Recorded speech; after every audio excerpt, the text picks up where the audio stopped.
about passive income today. And passive income, believe it or not, is totally possible for you. So I want to talk about what passive income is just for a quick second, and then I'm going to talk about how to get some passive income. Passive income is going to be if you have a job. Most of us have a 9-to-5 job.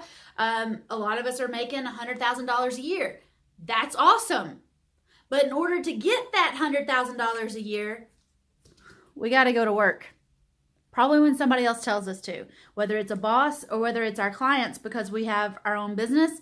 You got to go to work to be able to get the money, honey. It's fine. It's whatever. Passive income, on the other hand, is something that happens whether you go to work or not. Passive income, for a long time out in the world, has been your money working for you.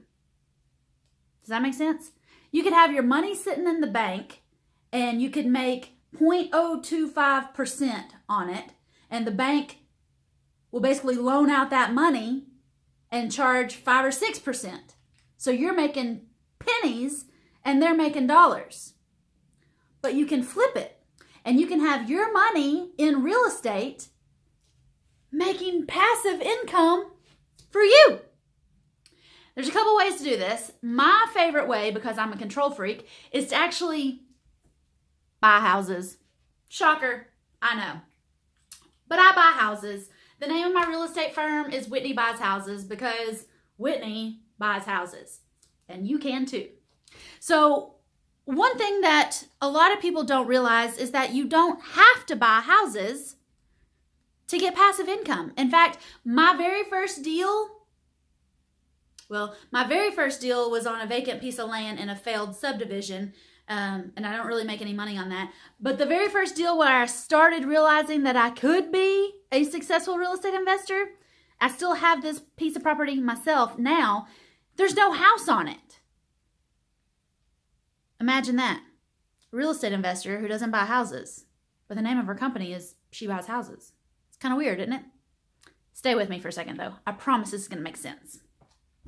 So when I got started in wanting passive income, I was making about $2,000 a month. Sometimes I would make $2,500 a month. If you don't know, I used to work for my family's dump truck company, and I made about $500 a week. I also sold dump trucks. So if I sold a truck, I would make a commission of $500. No matter how much the company made, I made $500. But also, if the company only made $2,000, I got $500. They made $20,000, I got $500. Either way, sometimes I'd make $2,000 a month, sometimes I'd make $2,500 a month. Wasn't a whole lot of money. I was not in 6 figures a year. Okay? So I was trying to replace my active income, being where I had to go to work to be able to make any money. I was trying to replace that with passive income. So I was starting with a very little bit of money. In fact, I was starting with $1,500. I'd managed to save $1,500.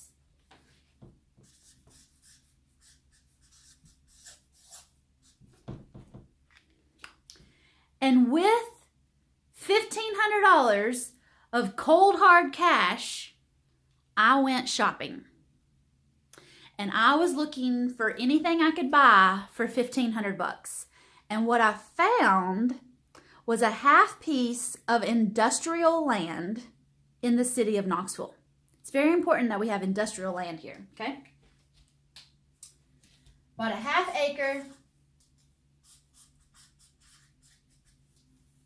piece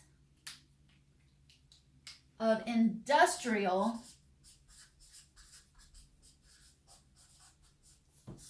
land.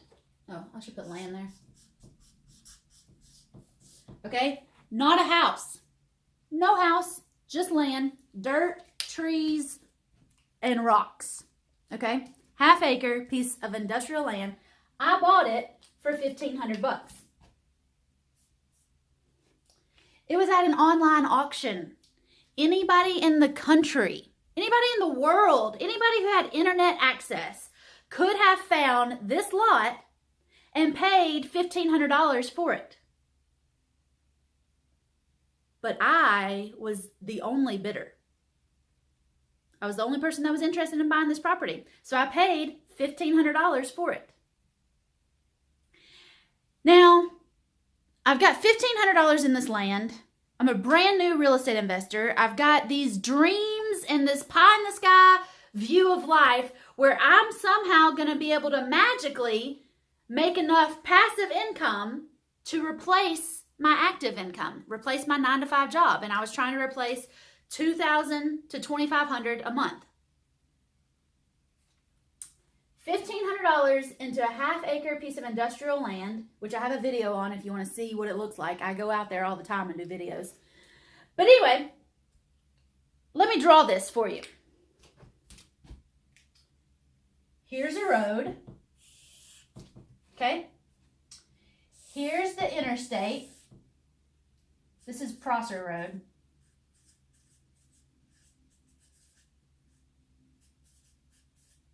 Can you see that? This is I-40 going through Knoxville. Does that make sense? I'm not an artist, guys. I'm a real estate investor. Don't be laughing at me. There's a piece of property here, and it connects to the interstate. There's a piece of property here, and then there's a piece of property right here, and it's actually divided into two. This property is a salvage yard. This property is a recycling center.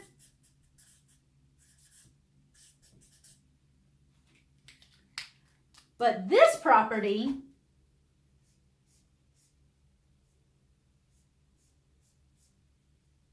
it's mine.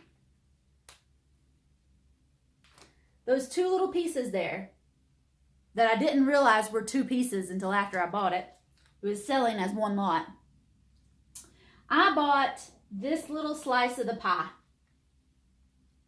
And you know what's cool? Back in 1992 or 1993, I mean, when I was in like the second or third grade, way before I became a real estate investor, there used to be a road that went like this back there.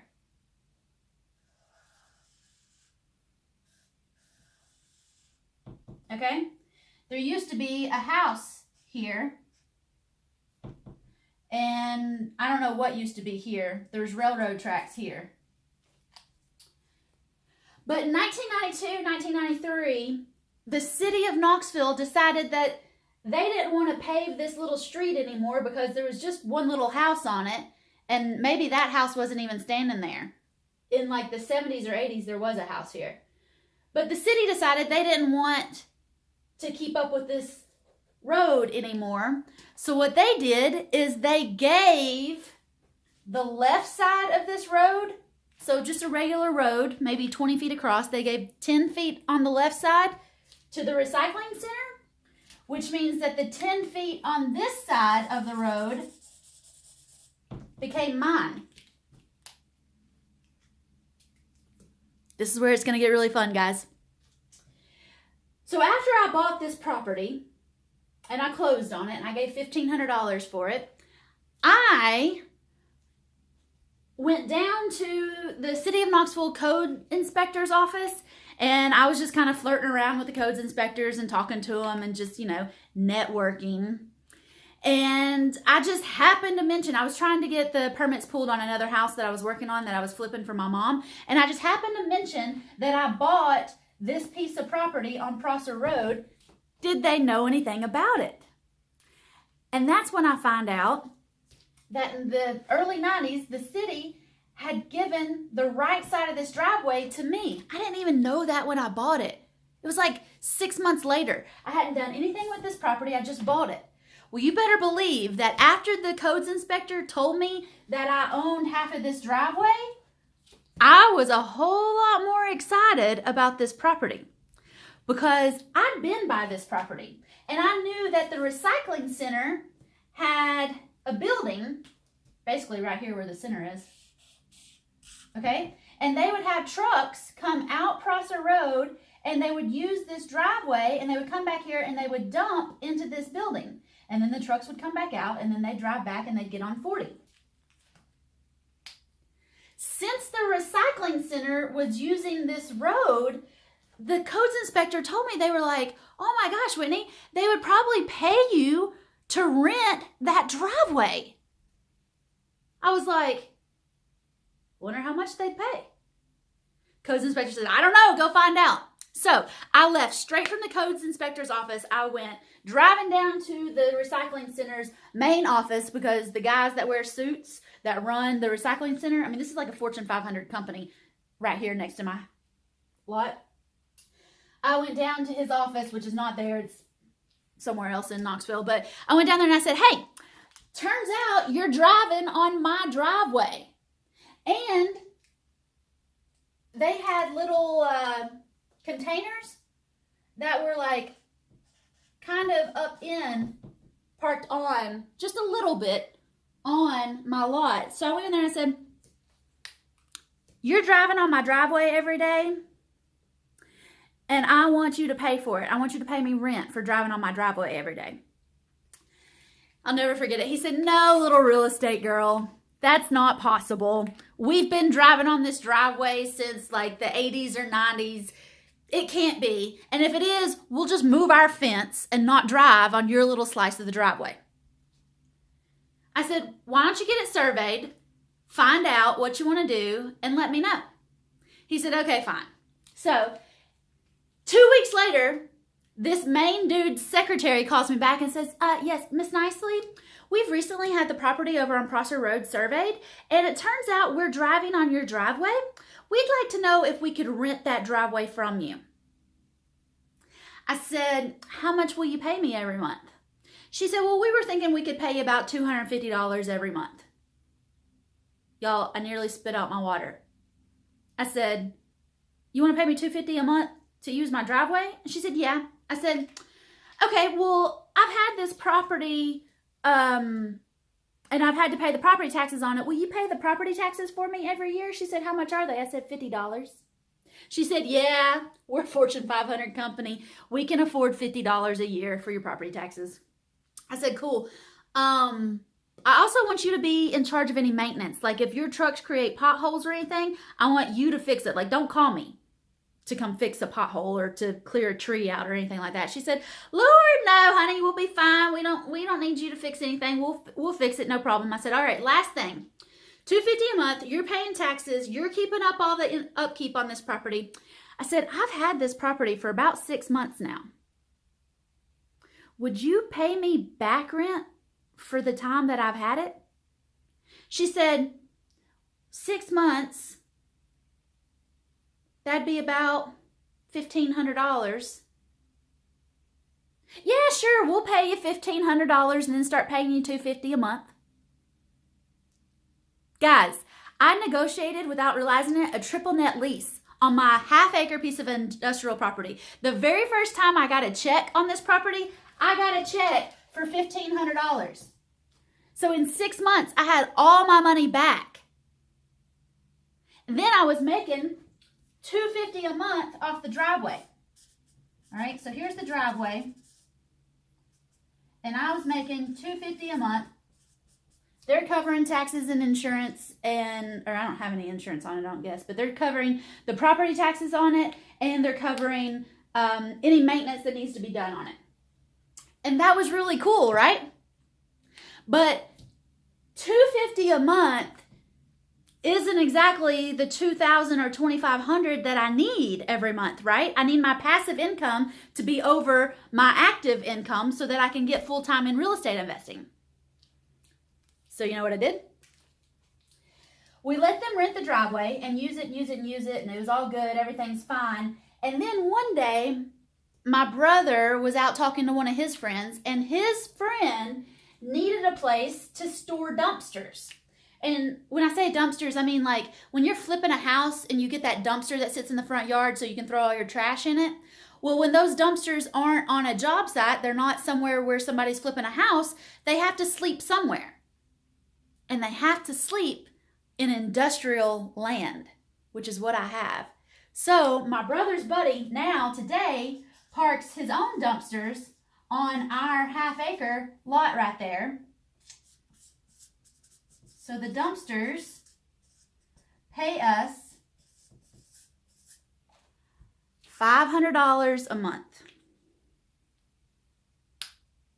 I'm getting $250 for the driveway and $500 a month.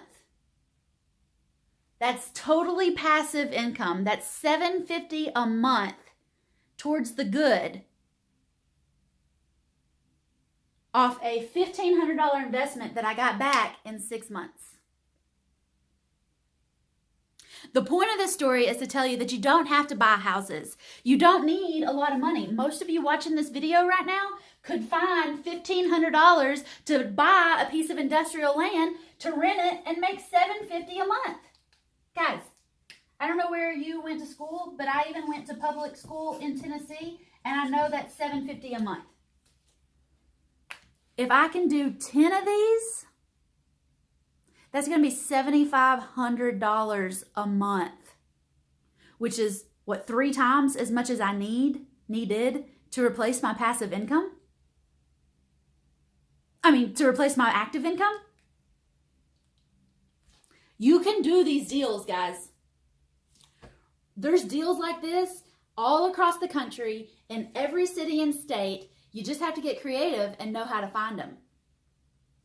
And yes, I could show you how to do passive income with houses also. And it's really cool. Maybe I'll do another video on houses to show you how to do the passive income there. But I want you to get excited first, because these deals, imagine how much different, how much better, how much freer your life would be with an extra $750 a month coming in that you don't have to do anything for. That means every other month you get your full investment back. So at the end of the year, you've got $9,000. Well, if $1,500 will buy a half acre, if you save all this money for a year and you have $9,000, imagine what you could buy then. Or imagine the vacation you could go on then. Imagine the diamond ring you could buy with $9,000 coming at you every year that you don't have to work for. These deals are totally possible. Passive income should be in your life, whether it's on the small scale or on the big scale. But trust me, guys, I've done a lot of these little deals like this as practice before I started buying apartments. And I did house deals. I did a lot of house deals and brought a lot of money in on passive income with houses before I got into apartments. All of these things build on each other and build you a really strong foundation so that you can create your passive income to surpass your active income. That's how you get out of the rat race. Well, you get out of the rat race when your passive income exceeds your expenses, but you know what I mean. If you have any questions, drop them down below. I'd love to answer them. I'd also love to invite you into First Deal Done Fast, which is a program that I developed to teach women just like you how to create $10,000 a month in passive income, or $20,000 a month in passive income once you get into apartments. The deals are out there and you should be too. Go to firstdealdonefast.com, firstdealdonefast.com, and get started today. I'd love to help you create passive income in your life.